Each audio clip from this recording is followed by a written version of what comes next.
Indonesia எனும் இஸ்லாமிய நாட்டின் ஒரு அங்கமாக இருக்கும் பாலி தீவு பல நூற்றாண்டுகளாக ஆழமான இந்திய தாக்கங்களை உள்வாங்கி கொண்டதன் விளைவாக அதன் மதம், கலாச்சாரம், மொழி மற்றும் மரபுகள் இந்தியாவுடன் பெரும்பாலும் ஒத்துப்போகின்றன.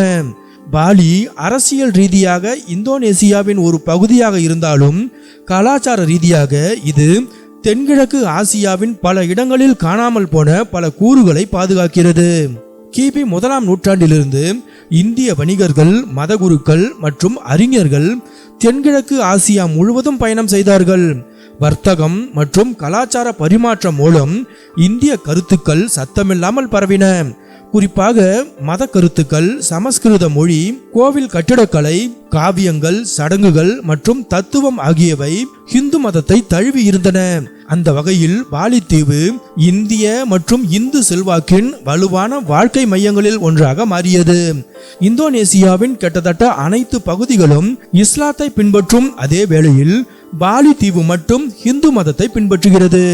சிவன், விஷ்ணு, பிரம்மா வழிபாடு, தினசரி பூஜை புனஸ்காரங்கள், பிரசாதங்கள், கோவில்களை மையமாக கொண்ட கிராம வாழ்க்கை, தர்மம், கர்மா, மோட்சம் பற்றிய கருத்துக்கள் என பாலி மக்கள் இந்தியாவுடனான குறிப்பிடத்தக்க ஒற்றுமைகளை கொண்டுள்ளனர். பண்டைய பாலினிஸ் நூல்கள் சமஸ்கிருதம் மற்றும் காவி எழுத்துருக்களை பயன்படுத்துகின்றன. ராமாயணம் மற்றும் மகாபாரத கதைகள் கற்பிக்கப்படுகின்றன மற்றும் நடன நிகழ்ச்சிகளிலும் அவை சித்தரிக்கப்படுகின்றன. நிழல் பொம்மலாட்டம் இந்திய காவிய கதைகளை உள்ளூர் பாணியில் சொல்கிறது.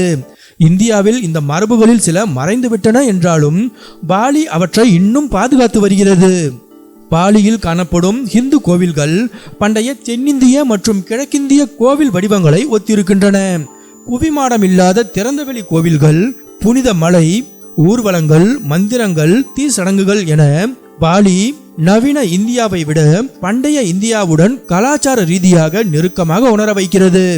எனவே பாலி அதன் நவீன அரசியல் அடையாளத்தை தவிர்த்து இந்தியாவின் பண்டைய ஆன்மீக அடையாளத்தை பிரதிபலிப்பதாலும் பல இந்திய மரபுகள் இன்னும் அங்கு பரிசுத்தமாக வாழ்வதாலும் இந்தியாவிற்கு வெளியே இந்திய நாகரிகத்தின் கடைசி கோட்டைகளில் ஒன்றாக இருப்பதாலும் பாலியை இந்தியாவுடன் மக்கள் அடிக்கடி தொடர்பு படுத்துகின்றனர்.